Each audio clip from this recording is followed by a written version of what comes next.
Բարև ձեզ Արարատ հեռուստաընկերության եթերում շտապ օգնություն հաղորդաշարն է, հարգելի հեռուստադիտողներ, հիշեցնեմ, որ այսօրվանից մենք 10 րոպե ավելի շուտ ենք եթեր մտնելու, ոչ թե ուղիղ ժամը 18-ին, այլ 18-ից 10 պակաս կամ երեկոյան 5:50 մեր հանդիպման ժամը փոխվում է, նկատի ունեցեք և նախապատրաստեք ձեր հարցերը։ Այսօր մենք հյուրընկալել ենք լյարդաբան, վիրաբույժ Սերգեյ Հակոբյանին, նա Միքայելյանի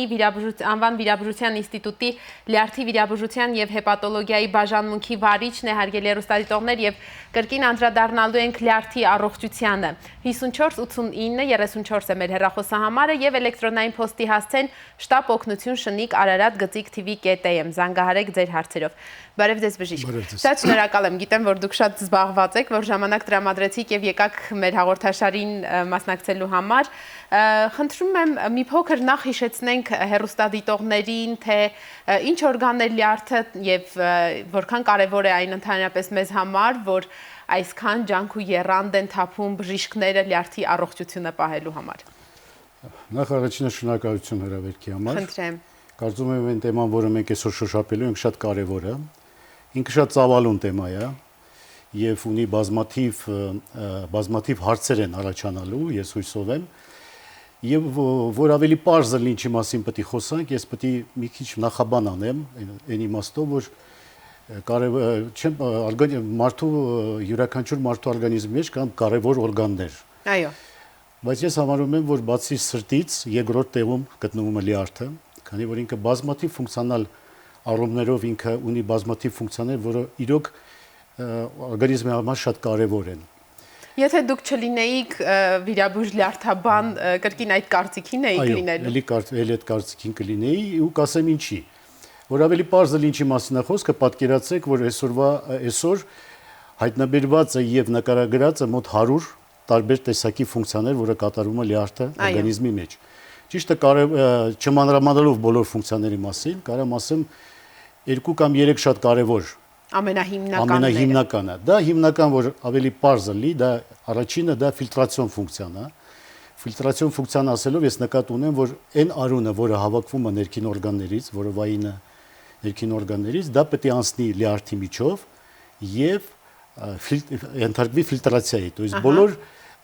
տոքսինները, շլակները ոչ բեկվա, լյարդը դա չզողացնում է, ուժը մաքուր ձևով արունը ուղարկում է դեպի վերև, նկատի ունեմ դեպի սիրտ, թոք, ուղեղ։ Այո։ Դրանից հետո դրա համար պետք է պարզ լինի, որ ինչքանով է կարևոր այդ օրգանը։ Եվ բազմաթիվ ուրիշ ֆունկցիաներ, որը էլի կարևոր են, եւ արյան շրջառության համար, եւ մարսողության, եւ մնացածը։ Որ ավելի պարզ լինի, ուսումնական մուլյաժ եմ ուզում ցույց տամ, որ հեռուստատեսողը ավելի պարզ պատկերացնի, ինչ է ներկայացնում իրանից լյարդը։ Դա ի տարբերություն երիկամների միատն է օրգանիզմի մեջ։ Այո։ Եվ ինքը որ շատ չմանրանամ անատոմիական ստրուկտուրաների, ասեմ, որ ունի ձախ եւ աջ բիլդ։ Աջը մի քիչ ավելի մեծ է, քան թե ձախը։ Այո։ Եվ ներքևի մասը, որ նայենք, կա սիներակը, կա վենա պորտան, այդպես կոչված, չգիտեմ երևում է թե ոչ, լեղապարկը։ Կանաչով ներկված է լեղապարկը։ Այո, լեղապարկն է եւ լեղուղիները, եւ նշված է երկու անոթ, որի միջոցով սնուցվում է լյարդը։ Դա վենապորտանը եւ զարկերակն է լյարդային։ Այո։ Ինչ հյուսվածք է լյարդային հյուսվածքը։ Դա պարիխիմատոզ հյուսվածք է, որ ավելի պարզ լի հեռուստատեսողին կարամ բացատրել, որ դա կազմված է բջիջներից, որը կոչվում են գեպատոցիտներ, եւ լյարդը կազմված է այդ գեպատից շատ սպეციფիկ են եւ միայն իրեն։ Այո։ Եվ բոլոր հետագայում, որ կխոսանք հիվանդությունների մասին, բոլոր հիվանդությունները, որոնք առաջանում են լյարդի մեջ, դրանք հիմնականում կապված են իմенно այդ բջիջների հետ։ То есть ինչ աստիճանի բջիջը փոփոխված է,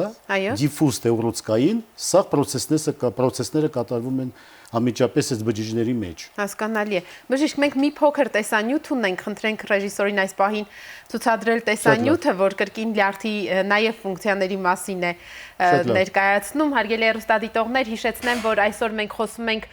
կրկին լյարդի առողջության մասին։ Այս առիթով տաղավար ենք հրավիրել վիրաբույժ լյարդաբան Սերգեյ Հակոբյանին, նա Միքայելյանի անվան վիրաբուժության ինստիտուտի լյարդի վիրաբուժության եւ հեպատոլոգիայի բաժանմունքի ղեկավարն է։ Եթե դուք ունեք հարցեր, հատկապես հարցեր,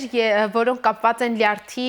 վիրաբուժական միջամտությունների հետ, զանգահարեք 548934 հեռախոսահամարով կամ գրեք մեր էլեկտրոնային փոստին շտապօգնություն shnik@gtv.am հասցեով։ Այս պահին մեր փոքր ծանոթությունն է եթերում։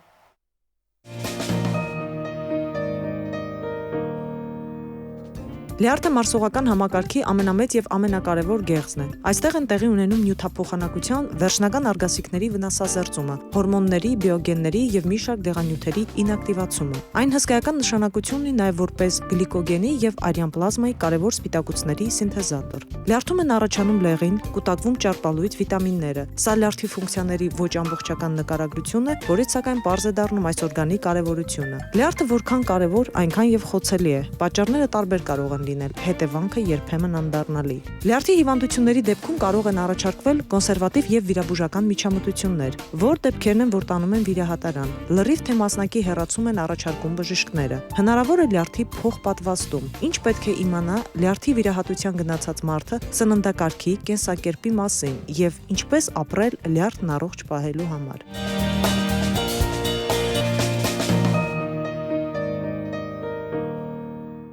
Հիշեցնեմ, հարգելի հեռուստադիտողներ, որ այսօր շտապօգնության տաղավարում վիրաբույժ լյարդաբան Սերգեյ Հակոբյանն է, այո, եւ մենք խոսում ենք լյարդի առողջության մասին, ինչպես նաեւ լյարդի այն խնդիրների, որոնց դեպքում առաջարկվում են վիրաբուժական միջամտություններ։ Եթե դուք ունեք հարցեր, զանգարեք 548934 հեռախոսահամարներով։ Բժիշկ, լյարդի թեմային մենք մի քանի անգամ անդրադարձել ենք եւ հատկապես հեպատիտների մասին ենք խոսել։ Հեպատիտների համար առանձին օր է առանձնացված, նույնիսկ 2 օր բժշկական օրացույցում եւ մենք պարբերաբար անդրադառնում ենք, բայց գիտենք, որ լյարդի խնդիրները միայն հեպատիտով չեն սահմանափակվում եւ շատ հաճախ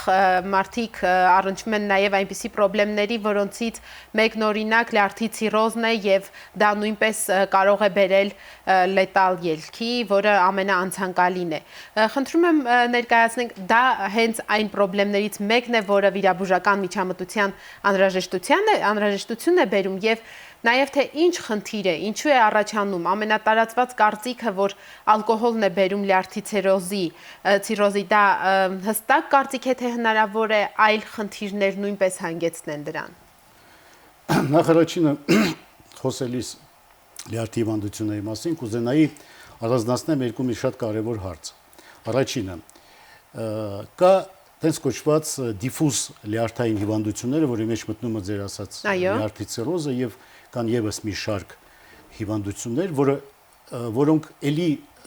իրանց ընթացքում էլի բերում են ցիրոզի։ Ցիրոզ հասկացողությունը շատ լայն է։ Ցավոք սրտի այսօր ժողովրդի մեջ տենց մի հատ պատկերացում կա, թե մարդուն դրել են դիագնոզ լյարդի ցիրոզ, ինքը դատապարտված է եւ ելք չկա։ Բան չունեմ ասելու, կան որոշակի ստադիաներ այդ հիվանդության, որտեղ բժշկությունը ցավոք սրտի անզոր է։ Այո։ Դրա համար էլ կա բիրատություն, որը կոչվում է լյարդի փոխպատասխան, որի մասին մենք հույս ունենք այսօր խոսանք, բայց խոսելիս դիֆուզ հիվանդությունների մասին պետք է ասեմ, որ առաջի տեղում հիվանդությունները, որ առաջացնում են ցիրոզ ու ավելի խոցելի է դառնում լյարդը հիվանդությունների ժամանակ, դա այդ վիրուսային հեպատիտներն են։ Հենց հեպատիտը կարող է բերել վիրուսային հեպատիտ B-ն ու C-ն, որը պետք է ասեմ բավականին տարածված է այսօր, ու մենք ցավոք սրտի Հայաստանում վերջի տարիները նկատում ենք բավականին աճ այդ հիվանդությունների, որոնք բնական է չբուժվելու դեպքում, չհետևելու դեպքում բերում են շատ լուրջ խնդիրների, ընդհանուր մինչև լյարդի փոփոխության եւ լյարդը բնականը լյարդի մեջ առաջանում է այդ վիճակը, որը կոչվում է լյարդային ցիրոզ։ Որ ավելի մի քիչ պարզ է։ Ինչու է դա կոչվում դիֆուզ, այսինքն այդ խնդիրը ամբողջ լյարդային հյուսվածքն է ներառում։ Դիֆուզ բառը նշանակում է, որ ինքը հիմնականում լրիվ լյարդն է ախտարում։ Դες տեն չի որ ռուսկների ժամանակ ինքը ախտարային, օջախային մի հատվածում, մի սեգմենտում, մի բլթում դա դիֆուզ կոչվում է դրա համար, որ ինքը որպես դասակարգ լրիվ լիարդ հաղթահարում։ Որ ավելի պարզել ասեմ ձեզ, ինչ որ մի ազդեցության տակ լինի թե վիրուսը, լինի թե ալկոգոլը, թե թմրանյութերի օգտագործումը, դա բերում է դրան, որ այդ գեպատոցիտները, որի մասին ես ասացի, բջիջները, որոնցից կազմված է լյարդային հյուսվածք, այդ բացասական այդ ֆակտորները ազդում են այդ գեպատոցիտների վրա, որի պատճառով գեպատոցիտը, որը ոչ գործող նորմալ հյուսվածքը, դառնում է ոչ նորմալ գործող հյուսվածք։ Այո։ Ու բնականը այդ հյուսվածքը անջատվում է հիմնական ֆունկցիոնալ աշխատանքից լյարդի ու առաջանում է այտենց կոչված լյարդային ցիրոզ։ Ինչը վերաբերվում այդ հիվանդություններին, դա բնական է, ես պետք է ասեմ, որ մարդը, ով որ գոնե մի անգամ իր մոտ դիագնոզվել է վիրուսային հեպատիտ B-ը, շատ լուրջ պետք է վերաբերվի այդ հարցին։ Այո։ Այսօր մենք ունենք բավականին լուրջ միջոցներ, բավականին լուրջ մոտեցումներ ունենք այդ հիվանդությունները լիարժեք բուժելու համար։ Համանդեպս թեկուզ դաժե չստանալով մենք 100%-անոց արդյունք հակավիրուսային բուժման ընթացքում, մենք գոնե կարանք որոշակի ձևով կանխել հետագայում առաջացած ցիրոզները։ Երկրորդ տեղում գտնվում է բնական ալկոգոլի չարաշահումը։ Այո։ Դա շատ ինդիվիդուալ հարց է։ Բնական է յուրաքանչյուր չարաշահումը լիթ ուտելիք թե ալկոգոլ, դա կարա բերի լյարդի փոփոխման, քանի որ հասկանում եք, այդ սաղ ամեն ինչը չզոհացնում է լյարդը։ Այո։ Ու դրա համար չարաշահումը բնական է կարա բերի այդ կոչված ալկոգոլային հեպատիտներին, որը չբուժվելու դեպքում կամ չհետևելու դեպքում կարա շատ հանգիստ դառնա ալկոգոլային ցիրոզ։ Գիտեք ինչ շատ ներողություն, որ ձեզ ընդհատում եմ բժիշկ, եթե ասում ենք դիֆուզ է, այսինքն process-ը սկսվում է միանգամից բոլոր բջիջներում, ամբողջ հյուսվածքում, որովհետև գիտենք, որ ուռուցքային երևույթները մեկ օջախից սկսվում եւ տարածվում են եւ այս դեպքում նույնպես եթե ուռուցքներն ու ցիրոզը համեմատելու լինենք, միթե ուռուցքը չի տարածվում ամբողջ լյարդային հյուսվածքում տարածվի դիֆուզ փոփոխությունը ես նկատի ունեմ, որ ինքը միանգամից երկու լրիվ լյարդն է հաղթահարում։ Այո, միանգամից ինքը անցնում է որոշակի փուլեր, մինչև որ ինքը լրիվ հաղթարի սաղ այդ բջիջային համակարգը լյարդի, ու բնականը դրան ժամանակ է պետք։ Մեկի մոտ դա կարա լինի շատ արագ, նայած պատճառը ինչն է հիվանդության ցիրոզի, մյուսի մոտ կարող է բավականին դանդաղ լինի։ То есть ես ուզում եմ ասեմ, որ համանդեպս մարդը, որ ունի խնդրեմ եւ այդ չեմ ասում հեպատիտը կամ ինքը պետք է անպայման դիմի եւ համապատասխան բուժումը սկսելու դեպքում այդ բոլոր հարցերը, որոնք կարան առաջանալ լյարդի հետ, մենք կարանք կանխենք։ Երկրորդը ինչ կուզենայի ասել, որ մենք որպես լյարդի վիրաբույժներ, մենք հիմնականում ցիրոզի խնդրեմը դա հիմնականում գաստրոենտերոլոգների խնդրեմն է եւ ինֆեկցիոնիստների, ով զբաղվում է վիրուսային հեպատիտներով։ Մենք հիմնականում երբ որ զբաղվում ենք այս հիվանդության, մենք զբաղվում ենք երբ որ ցիրոզի ֆոնի վրա առաջանում են որոշակի բարդություններ։ Օրինակ ինչ բարդություններ։ Հիմնական ցիրոզի բարդությունները դա բնականը մի քանի հատն են, բայց ամենակարևորը դա ցիրոզի ժամանակ առաջացած պորտալ հիպերտենզիան, որ ավելի պարզելի ասեմ, որ ցիրոզի ընթացքում բարձրանում է տես կոպիտ ասած նելյարդային ճնշումը, այո, որի պատճառով ինքը առաջի ստադիաներում մեծանում է, հետո կամած երբ որ ուժը բջիջները սկսում են ընկճվել, ինքը սկսում է փոքրանալ, կծկվում, որը լավ պրոգնոստիկ ֆակտոր չի լյարդի համար։ Այդ մեկ, երկրորդը, երբ որ ճնշումը բարձրանում է, այդ ճնշումը պետք է միտեղ իրան ռեալիզացնի։ Այո։ То есть ինքը սկսում է այրունը գնալ ավելի շատ դեպի ստամոքս եկերափող, որի պատճառով այնտեղ առաջանում են վարիկոզ լայնացում, որը կարող է հանդիսանա արյունահոսության պատճառ։ Բավականին լուրջ խնդիր է դա, բավականին լուրջ, դեպքում մարդիկ շատ դեպքերում ունենալով առաջի անգամ արյունահոսություն վարիկոզ լայնացումից, կերափողի եւ ստամոքսի, չեն կասկածում, որ դա կարող լինի լյարդի պատճառ, ու երբ որ այդ ընթացքում մենք իրանց ասում ենք, որ այդ պատճառը ձեր լյարդի խնդիրներն եւ լյարդի ցիրոզը, շատ մարդկանց համար դա դառնում է զարմանալի։ Դա շատ լուրջ բարդություն է, որը դնում է շատ ծանր վիճակի մեջ մենակ ոչ թե մենակ հիվանդին եւ բժիշկին, потому что քանի որ պետք է շատ լուրջ արագ որոշում ընդունվենք, մենք հիմնականում փորձում ենք դեղորայքի միջոցով կանգնացնել արյունահոսությունը կամ որոշակի մոտեցումներ, սկսած էնդոսկոպիկ բուժման, որ էնդոսկոպիկ ճանապարհով փորձում ենք արյունահոսությունը կանգնացնել դնելով այտենց կոլցաներ են ասում, օղակներ, փակելով այդ վարիկոզ լայնացումները, վերջացած թե հատուկ դեղորյակներ, թե կոնսերվատիվ բուժումը արդյունք չի տալիս, մենք ստիպված ենք այս մարդկանց վիրատենք։ Այո։ Այդ վիրատությունները, որը մենք կատարում ենք այդ դեպքում, կոչվում են պորտոկավալ շունտավորում։ Ներողություն եմ խնդրում, եկեք այդ շնտավորման մանրամասներին անդրադառնանք հեռախոսազանգը հեռուստադիտողին լսելուց հետո նա արդեն կապի մեջ է։ Բժիշկ, ալո։ Բարև ձեզ։ Ինձ մոտ լյարդիցիրոզա, ես ուզում եի իմանալ փրկության ինչ տարբերակներ կա, թե ուրաբուժական, թե ուրիշ, ինչ կարելի է անել, որ կանխել դա, կամ գոնե եթե չի կազմվում, գոնե երկարացնել կյանքի տևող։ Շնորհակալություն։ Շնորհակալություն։ Հարցը հենց այն մասինն էր, ինչի մասին խոսում էինք։ Խնդրում եմ ասեք, թե լյարդի ցիրոզը քանի աստիճան, քանի փուլով է ընդհանրապես ընթանում եւ հեռուստադիտողը երևի իր դիագնոզն իմանալով, որ փուլում է, կգտնի պատասխանը, թե ինչ է առաջարկում։ Նու այս դեպքում ցանկալի է իմանալ ինչն է պատճառը հիվանդի մոտ ցիրոզի, քանի որ դրանից կախված է եւ մեր մոտեցումը հարցին, քանի որ գիտեք ինչ, երբ որ մենք խոսում ենք ցիրոզի բուժման մասին, մենք առաջերտին պետք է իմանանք պատճառը։ Պատճառը դա վիրուսային գիպատիտն է, թե պատճառը ալկոգոլն է, թե ինչ որ ուրիշ պատճառ կա, այնտեղ կան։ Ինձ հուշում են, որ վիրուսային խնդիր չունի, նա ավելի մանրամասն ներկայացրել է փաստորեն։ Դեպքում թե չունի, ես կարամ ասեմ, որ հուսահատվել պետք չի։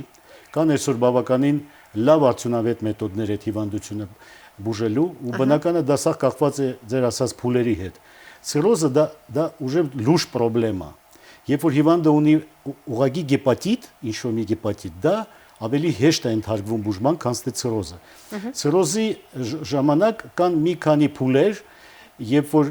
ինքը հիմնականում մենք իրան համարում ենք, որ ցիրոզը դա ուժը վերջնական փուլը ինչ որ մի հիվանդության։ Այո։ Դրա համար հիմա ասել, որ ցիրոզը փուլեր ունի, կա այնտեղ թեթև ձև, կա միջին, կա ծանր, երբ որ սկսում են ցիրոզի ֆոնի վրա որոշակի բարդություններ, որի մասին ես ասում եի, այդ արյունահոսությունները կամ լյարդային անբավարարության խնդիրները, այդ դեպքում դա ուժը առաջ է գալիս ավելի ակտիվ վիրաբուժական ինչ-որ մոտեցումներ, սկսված պորտոկավալ շունտավորման, մինչև լյարդի փոխպատվաստումը։ Ինչ է այդ շունտավորումը։ Շունտավորումը դա վիրահատությունը, որը մենք արունը, որը գնում է դեպի լյարդ, այո, որ ավելի պարզ է լեսեն ցույց տամ, արունը, որը այս երակներով գնում է դեպի լյարդ, մենք այդ արունը ու դառնում է պատճառ ճնշման բարձրացման, մենք փորձում ենք այդ արունը ուրիշ ճանապարհով վիրատելով տանենք ուրիշ ուղղությամբ, որ գցենք ճնշումը ներլյարդային ու գցենք ճնշումը ստամոքսի։ Զուտ մեխանիկորեն, փաստորեն փակում եք ճանապարհ։ Շունտավորում ոնց որ ավելի պարզ է, երբ որ խոսքը գնում է սրտի վիրատությունների մասին, ու մենք ասում ենք ոչ թե ստենդավորում, այլ շունտավորում, մենք փորձում ենք սրտին ավել արուն տանել, որ ինքը ավելի լավ աշխատի։ Մոտավորապես նույնը վերաբերում է լյարդին, Արյան քանակի վերահսկողություն է։ Մենք արուն է տանում ենք ուրիշ կողմ, որ հիվանդը հետագայում չէ արունահոսի, որը շատ լուրջ խնդրեմ է, որը շատ դեպքերում մահացության պատճառը շատ հաճախակի լինում է այդ արունահոսության պատճառով։ Այդ շունտավորումը Հայաստանում հնարավոր է։ Մենք շունտավորումը շուտվանից անում ենք եւ բավականին լավ արդյունքներ ունենք։ Ուրիշ հարց, որ կան որոշակի ստադիաներ ցիրոզի, որ մենք ստիպված հրաժարվում ենք այդ վիրահատությունից, քանի որ իր բարդությունները այդ վիրահատության ավելի բարձր են, քան թե մենք հիվանդին ասենք չվիրահատենք։ Այդ կան երկրորդ վիրահատությունների, так сказать, խումբ, որը վերաբերվում է լյարդի սնուցումը լավացնելու։ Դրանք էլ որոշակի վիրահատություններ են, որը մենք կան տարբեր տեսակի, սկսած, որ մենք ճարպն ենք կարում լյարդի ներսի, կամ ավելի նյութեր եք ներարկում միանգամից հենց կան, որս կան ունենք մեթոդներ, որը շատ շուտվանից է կիրառում ենք, դա հատուկ սարքը, որը կոչվում է պորտակատ, դա հատուկ սարքը ինքը դրսից չի երևում, մենք դա տեղադրում ենք պորտային երակով, տեղադրում ենք հիմնական վենապորտայի մեջ եւ այդ սարքի միջոցով դեղորյակ անմիջապես տալիս ենք լյարդի մեջ։ Հետաքրքիր է շատ, այսինքն որ շատ ուղղորդված լինի։ Այդ դեպքում կոնցենտրացիան դեղորյակայի ոչ թե պերիֆերիկ երակով, այլ կոնցենտրացիան դեղորյակի բավականին շատ է լինում ու մենք ավելի քիչ դոզաներով կարանք ստանանք ավելի լավ էֆեկտ։ Լավ մեթոդ է, որ շատ դեպքերում, երբ որ մանավանդ դեռ խորացված վիճակ չի ցիրոզի, երբ որ չկա դեռ ասցիտ, ասցիտ բարձրանում է, որ ժողովրդի ասածով վադյանք է։ Դա իր ցիրոզի եւս մի բարդություն է բավականին լուրջ, երբ որ սկսում է հեղուկ հավաքվել, դա առաջի զանգնա դրա մասին, որ լյարդը լավ չի աշխատում։ То есть լյարդի ֆունկցիոնալ առումով ինքը սկսել է ընկճվել եւ այդ հեղուկը որովայնում բավականին լուրջ խնդիրներ առաջանում հիվանդի մոտ ու մենք ստիպված ենք լինում շատ դեպքերում դադարել դա, մեխանիկորեն դադարել։ Բժիշկ, ձեր նկարագրած այդ շունտավորումը կամ ջրից ազատումը, հա, դուք նշեցիք, որ դա նույնպես ամենաբարդ հետևանքներից կարող է լինել լյարդի ախտահարման, մեկ անգամ կատարվում է եւ վերջ, թե մարդը պետք է պարբերաբար գա այդ պրոցեդուրաների։ Ցավոք սրտի պրոցեդուրան մանավանդ երբ որ ասցիտ է լինում, երբ որ հեղուկը հավաքվում որովայնում, ցավոք սրտի մի պրոցեդուրայով չի ավարտվում խնդրեմը։ Շատ դեպքերում հիվանդները մի քանի անգամ պահանջում են այդ խնդիրը լուծելու, պահանջում այդ խնդիրը լուծելու, то есть մեխանիկորեն դադարելու։ Բայց մենք մենակ դադարելը որևէ մի բան չի տալիս հիվանդին, անպայման պետք է դրա հետ զուգահեռ անցկացվի համապատասխան բուժում, որ այդ հեղուկը էլ չհավաքվի։ Այո։ Դրա համար կամ որոշակի որքան ժամանակը մեկ է կուտակվում։ Դուք գիտեք ինչ, նայած ինչքանա խորացված խնդրեմը լյարդի մեջ, թե խնդրեմը շատ խորացված է ու կներեք ուժը գտնվում է վերջի ստադիայում, բնականաբար ավելի հաճախակի, քան թե սկզբնական շրջանում, երբ որ մենք ավելի արդյունավետ կարանք դրա հետ պայքարել, ու այդպես անենք, որ ընդհանրապես հեղուկ չհավաքվի։ Ու պետք է ասեմ, որ դրա համար, երբ որ մեթոդները սպառվում են մեր կողմից, վիրաբուժական մոտեցումները սպառվում են, մենք ստիպված ենք լինելու հիվանդի հետ ուժը խոսալ ավելի լուրջ վիրահատության մասին, որը կոչվում է լյարդի փոխպատվաստում։ Ցավոք սրտի այսօր Հայաստանում դա հնարավոր է։ Ցավոք սրտի Հայաստանում մենք դեռ չենք անում, բայց բավականին մեծ աշխատանք ենք անում հիմա այդ ուղղությամբ։ Մենք ունենք հաստատված օրենք, որը մեզ թույլ է տալիս դա անել։ Ուղղակի մի քիչ այդ խնդրեմը շատ լուրջ է, քանի որ ինքը մենակ բժշկական խնդրեմ չի։ Ֆինանսականը Դա նաև։ ֆինանսական խնդրեմը, դա իրավաբանական խնդրեմը, դա կներեք ժողովրդի մենտալիտետի խնդրեմը, բայց ինձ թվում է թե գգա այդ ժամանակը, եւ որ մենք այդ ամեն ինչ կհաղթարենք ու կանենք, բայց այսօր մենք ունենք հիվանդներ, որը մենք բնականը չունենալով այդ մեթոդը Հայաստանում մենք ստիպված ենք այդ հիվանդներին ուղարկել դուրս կամ մեր ճանապարհով կամ հիվանդը ինքն է ճանապարհը գտնում գնալու, ունենք բավականին լավ արդյունքներ հիվանդներից, որ գնում են փոխպատվաստելու հետ են գալիս ու ապրում են բավականին հանգիստ ու ճիշտ որոշակի խնդիրներ ունեն, որը պետք է անընդհատ վերահսկողություն եւ բժշկի անընդհատ իրանք բժշկեսկության կարիք ունեն, բայց ամեն դեպս դա շատ լավ է իմաստով, որ հիվանդը, որը ունեցել է խնդրեմ, որը որևէ լուծում չունի բացի այդ վիրահատությունից, վիրահատվում է ու դրանից հետո հանգիստ կարա ապրի այնքան, ինչքան որ ինքը պետք է ապրի։ Հասկանալի է, մենք էլի ունենք հեռախոսազանգեր, բժիշկ լսենք, ալո։ Բարև ձեզ։ Ես 75 տարեկան եմ, ունեմ լյարդի շատ քիչ ճարպակալում, չափավոր։ Ինչով հնարավոր է մաշել, ասինքն այդ ճարպը։ Շնորհակալություն։ Շնորհակալություն։ Պետք է ասեմ, որ շատ հետաքրքիր հարց է։ Այն իմաստով, որ այսօր շատ մարդիկ պատահական հետազոտության ժամանակ կամ ինչ-որ մի խնդրեմով գնալով բժշկի մոտ, երբ որ ստանում են պատասխանը, որ դա գրած է լյարդս 2 սանտիմետր ու ճարպակալածը, շատ մարդիկ շատ անտեսում են այդ խնդիրը։ Անտեսել պետք չի, քանի որ դա կարող է լինի սկիզբը ինչ-որ լուրջ հիվանդության, որ հետագայում կոչվում է ստեատոզ, ժիրավոյգիպատոզ, այս հիվանդությունները կա, որ հետագայում կարան բերեն ավելի լուրջ խնդրեմի։ Ինչը վերաբերում կոնկրետ զանգին, պետք է ասեմ, որ առաջերտին նկատի ունելով տարիքը հեռուստատիտողին, ես կառաջարկեի, որ ինքը անպայման ստուգեր խոլեստերինը եւ տրիգլիցերիդները, քանի որ հիմնական պատճառը եւ շաքարը։ Այո։ Հիմնական պատճառը լյարդի ճարպակալման կայանում են այդ խնդիրների մեջ։ Ինքը առանձին չպետք է խնդիր առաջացնի, թե մնացած պատճառները, որոնք կարան առաջացնեն ճարպակալում, չկան։ Հասկանալի է։ Հաջորդ հեռուստադիտողը այդ դեպքում ներողություն։ Այդ դեպքում թե այդ խնդրեմը ինքը ունի, то есть խոլեստերինի, շաքարի կամ տրիգլիցերիդի խնդրեմ, ինքը պետք է այդ ուղղությամբ բուժումը ստանա։ Ու ինքս իրան այդ մաշվածությունը այտենց ասած կլինի, այո։ Հասկանալի է։ Հաջորդ հեռուստադիտողին լսենք, բժիշկ, ալո։ Բարև ձեզ, իմ հարցը այդ արնահոսության հետ կապված է, լյարդի ցավ եմ ունենում ու արնահոսություն լինում է, դա կապված է լյարդի հետ, թե չէ, դա է ուզում իմանալ, շնորհակալ եմ։ Շնորհակալություն։ Ինչպես ես նշեցի, լյարդի հիվանդության պատճառով արնահոսությունները կապված են մենակ մի խնդրեմի հետ, դա պորտալ հիպերտենզիայի հետ, որը բերում է ստամոքսի եւ կերակրափողի վարիկոզ լայնացման։ Պատճառներ մարդը կարող ուրիշ ունենա արյունահոսության, սկսած խոցային հիվանդությունների ստամոքսի մեջ, էրոզիվ գաստրիտների, բայց կոնկրետ լյարդի հետ կապված պետք է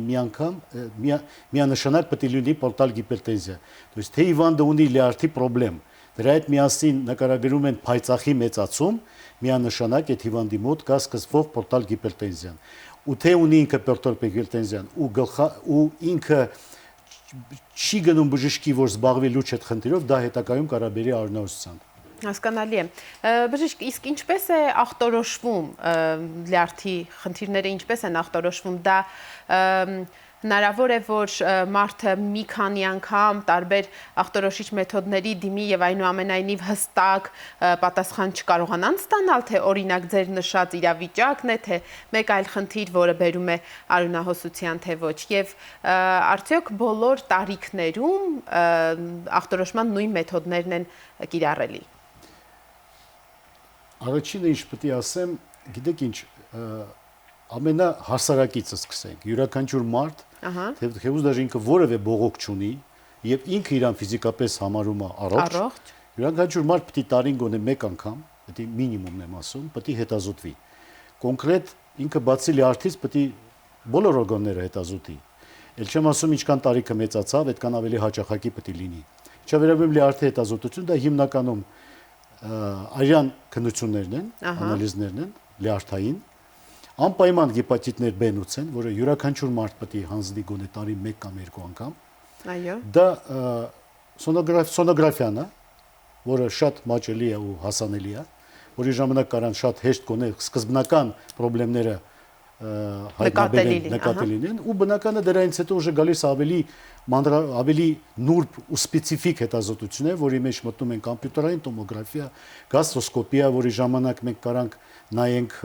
այդ վարիկոզը կա թե չկա կրեափողի եւ ստամոքսի, կա դուպլեքսային հետազոտություն, որի ժամանակ մենք հետազոտում ենք անոթները լյարդի, то есть սնուցումը անոթի, նայում ենք ինչպես է սնուցվում լյարդը։ То есть այդ կոմպլեքսն է, որը նկատում ինչ փոփոխություն կա լյարդի մեջ եւ որ ստադիայում է գտնում հիվանդությունը, դրանից բխում է բոլոր հետազոտությունները, որը մենք պետք է նշանակենք հիվանդին։ Հետազոտություններից հետո էլ արդեն բուժման տակտիկան, так сказать, հաստատելու կամ որոշվելու։ Այո։ Մեր հեռուստադիտողը հաջորդ կապի մեջ է, արդեն լսենք նրան, ալո։ Բարև ձեզ։ Բարև ձեզ։ Ես ունեմ լեղապարկի քար, այնքանա, որ լեղապարկը անջատված է լյարդից։ Բայց եւ ունեմ ուրիշ խնդիր։ Ես ասմատիկ եմ, 22 տարվա ասմատիկ եմ, եւ ոչ մի խիրուրգ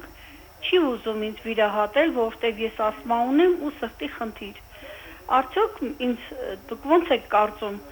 ես կարող եմ վիրահատել, թե ոչ։ Շնորհակալություն։ Ու գիտեք, ես հիմա մի քիչ դժվարանում եմ ձեր հարցին պատասխանեմ, քանի որ ես ձեր սպეციფიկ տվյալները չգիտեմ։ Գիտեք ինչ, թե հակացուցում կա վիրահատության լեղապարկի, այսօր դա բավականին կիրառվող վիրահատություն է, սկսած բաց եղանակով եւ փակ եղանակով, թե հիվանդը ունի խնդրեմ կապված լեղաքարային հիվանդության հետ եւ այդ խնդրեմը պահանջում է վիրահատություն, սա գիտեք ինչի հետ է կապված, թե խնդիրները, այդ կողմնակի խնդիրները, այտենց ասեմ, որոշակի ռիսկ են հանդիսանում կոնկրետ դեպքում սրտի առողջություն։ Այո, ռիսկ են հանդիսանում հիվանդին վիրահատելու, նկատի ունեմ անազգացման խնդրեմ կա, վիրահատության ընթացքը, հետ վիրահատական շրջանը։ Այդ դեպքում վիրաբույժը որպես դասակարգ դնում է կշռքի։ Ինքը պետք է հասկանա ինչ ունի ինքը, թե ինքը գնա այդ ռիսկի, ինչ ինքը ունի, թե չգնա այդ ռիսկի։ Դրա համար թե հիվանդը ունի ցավային սինդրոմ, ինքը հաճախակի պրիստուպների մեջ չի լինում եւ ունի ջերմություն կամ լեղի կանգ, այդ դեպքում ես խորհուրդ կտայի չվրազել վիրահատության, այլ դիմել մի քիչ ուրիշ մեթոդների, որը բավականին կարա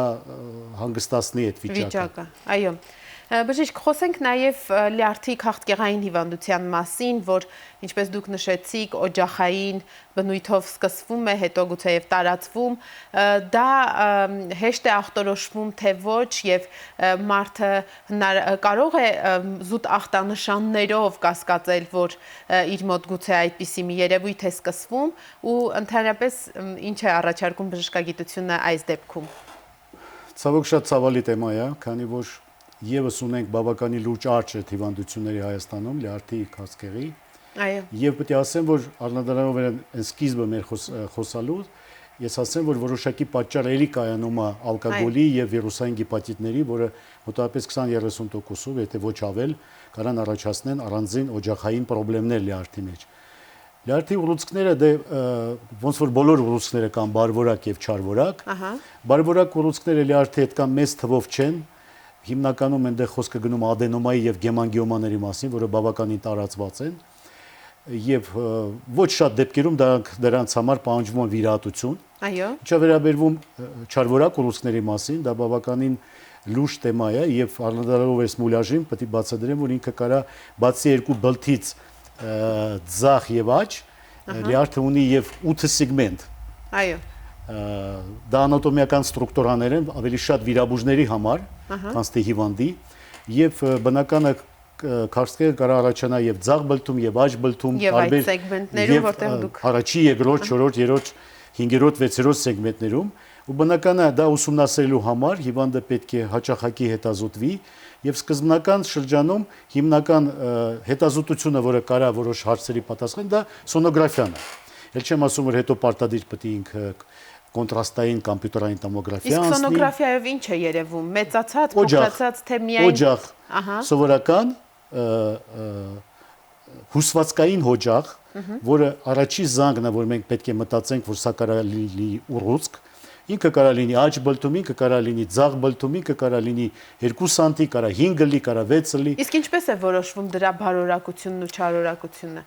Դրանից հետո մենք պարտադիր նշանակում ենք կոմպյուտերային տոմոգրաֆիա, որ ավելի պարզ լինի մեզ։ Բնական է նշանակում են որոշակի արյան հետազոտություններ, եւ ամենակարևոր ինչի համար ուզում եմ երկու բառով ասել, դա բիոպսիան է։ Ցավոք սրտի մեր ժողովրդի մեջ ինչ-որ մի շատ բացասական ռեակցիա կա, այդ բիոպսիա վախ կա։ Մենք որ ասում ենք, որ դուք պարտադիր պետք է բիոպսիա անցնեք, ինչ-որ մի հատ մոտեցում կա, որ չէ, ասեղով չմտնեք, ձեռ չտակ, ուռուցքին պետք չի ձեռ տալ, ուռուցքը դրանից հետո կկատաղի, չգիտեմ ինչ կլի։ Ես պետք է ասեմ, որ որը մի բան չի լինում։ Ոչ մի ուռուցք չի կատաղում։ То есть ուռուցքը ունի իր ստադիաները, որը ձեռք տվիր թե ձեռք չտվիր, ինքը իր ստադիաները պետք է անցնի։ Բիոպսիան շատ մեծ նշանակություն ունի։ Потому что մենք առանց բիոպսիայի մենք չենք կարա նախ առաջինը հաստատենք վիրահատությունը, то есть հաստատենք դիագնոզը եւ երկրորդ առաջարկենք մարդուն վիրահատություն։ Потому что դրանից է կախված մենք ինչ վիրահատություն պետք է անենք։ Потому что կան տարբեր վիրահատություն։ Կա որ մենք ընդհանրապես մասնակի հեռացնեք եւ ամբողջական։ Կա վիրահատությունը, երբ որ մենք մի հատ կամ երկու սեգմենտ ենք հեռացնում, չթողնելով հիմնական մասը լյարդի։ Կա երբ որ մենք ստիպված ենք լինում բիլդ հեռացնենք, ձախ, աջ։ Կան երբ որ գիտեք ինչ շատ ծավալուն վիրահատության կարիք է ունենում հիվանդը, ամբողջական չէ, բայց մեծ մասը պետք է գնա։ Այնտեղ լիքը նրբություններ կան։ Իսկ տրանսպլանտացիան ամբողջական հեռացումից հետո չի առաջարկվում։ Տրանսպլանտացիան ինքը իր մեջ գրառում է հիվանդ օրգանը հանել, դրա տեղը տեղադրել առողջ ուրիշ մարդուց վերցրած առողջ օրգանը։ Բժիշկ էլի ունենք հեռախոսազանգեր, արագ պատասխանենք, ալո։ Բարև ձեզ, ողջունում եմ ձեզ, բժիշկ Հակոբյան։ Ուրեմն լյարդի կիստայի մասին ինչ կարող եք ասել, չափերը փոքր են ու կիստան, դրան ասենք բուժում կա թե վիրահատական պահով։ Շնորհակալություն։ Շնորհակալություն։ Առաջինը պետք է անպայման իմանաք ինչ կիստա է։ Կան պարազիտար կիստաները եւ ոչ պարազիտար կիստաները։ Պարազիտար դա էխինոկոկն է, որը շատ տարածված է Հայաստանում, եւ կա ոչ պարազիտար, դա լեղային կարա լինի կամ ինչ որ ոչ։ Ես դες sense կարամ ասեմ, թե չափերը մինչեւ 3-ից 5 սանտի են, կապ չունի դա պարազիտար կլի թե ոչ պարազիտար, կարելի է չվրազել վիրահատություն անելիս, այ պրոստը պետք է հետևի բժիշկը։ Թե կա տենդենս փոփոխության կամ մեծացման, պետք է վիրահատվի։ Ու կան տարբեր մոտեցումներ կան, որ մենք կարանք մաշկից ծակելով այդ կիստան դադարքենք, լապարասկոպիկ եղանակով, կա երբ որ պետք է կտրված կարվի, այդ բուժը հեռացվի։ Այո, եւ երևի վերջին հեռախոսազանգին պատասխանենք բժիշկ։ Ալո։ Ես ողջունում եմ եւ խոսում եմ ուղղել բժշկին։ Ես ունեմ լյարդի գեմանգիոմա, միաժամանակ ընդունում եմ սրտային պրեպարատներ, արդյոք դա վտանգավոր չի։ Որոշակի վտանգ կա, բայց քանի որ ձեր հիվանդությունը, ես մտածում եմ այտենց, ձեր սրտի վիրահատությունը, սրտի հիվանդությունը պահանջում է, որ դուք պետք է մշտական որոշակի դեղորայք ընդունեք, դուք չեք կարա խուսափեք այդ դեղորայքը չընդունելուց։ Ինչը վերաբերում գեմանգիոմը դուք կարաք հանգիստ լինեք, թե գեմանգիոմայի չամփերը ընդամենը մի 5-6 սանտի են կամ մի քիչ պակաս, մի քիչ մեծ, այդ տիպի գեմանգիոմաները չեն պահանջում վիրաբուժական մոտեցում, ու մենք ուղղակի հետևում ենք այդ հիվանդներին, դուք պարտադիր պետք է գոնե 6 ամիսը մեկ անցնեք էխոսկոպիկ հետազոտություն, որի ընթացքում պետք է հայտնաբերեն դա մեծանում է թե չի մեծանում։ Մեծանալու դեպքում թե կա տենդենս մեծանալու, նոր պետք է դիմեք վիրաբուժներին։ Հասկանալի է։ Շատ շնորհակալ եմ բժիշկ, մեր եթերի ժամանակը ավարտվեց եւ հուսամ հեռուստադիտողները լիարժեք իրենց հարցերի պատասխանները լսեցին, նրանք ովքեր չհասցրեցին միանալ, մեկ անգամ եւս գուցե հանդիպում կկազմակերպենք, որովհետեւ այդ բուժման մանրամասները այնուամենայնիվ մնացին մի տեսակ քիչ բացեցինք, հա, այսօր ժամանակը չի թույլ տալիս ավելի լայն խոսալ այս թեմայի մասին։ Այո, ես հիշեցնեմ հարգելի հեռուստադիտողներ, որ այսօր մեր տաղավարում էր վիրաբույժ լյարդաբան Սերգեյ Հակոբյանը, Միքայելյանի անվան վիրաբուժության ինստիտուտի լյարդի վիրաբուժության եւ հեպատոլոգիայի բաժանմունքի ղեկավարն է նա, եւ բժշկի խոսքից փոխանցեմ կրկին այն մասը, որ լյարդի խնդիրները իհարկե կարող են բերել շատ լուրջ հետևանքների եւ լյարդի առողջության նկատմամբ պետք է լինել հատկապես ուշադիր, որովհետեւ ինչպես բժիշկը նշեց, դա սրտից հետո երկրորդ կարևոր օրգանն է, որովհետեւ հենց այդ օրգանի մեջ են տեղի ունենում մեր օրգանիզմը տնող բոլոր նյութերի ֆիլտրացիոն պրոցեսները եւ տարին մեկ անգամ գոնե պետք է կանխարգելիչ հետազոտությունների գնալ, որպեսզի եթե ինչ-որ սկսվող պրոցես լինի, շուտ հայտնաբերվի եւ խնդիրը ավելի չբարթանա։ Վաղը մենք ունենալու ենք բժիշկ պրոկտոլոգ հյուր եւ խոսելու ենք ուղիղ աղիքի ճաքի մասին։ Նախապատրաստեք ձեր հարցերը, հանդիպելու ենք երեկոյան 5:50-ին 6-ից 10 պակաս, մինչ հանդիպում առողջ եղեք։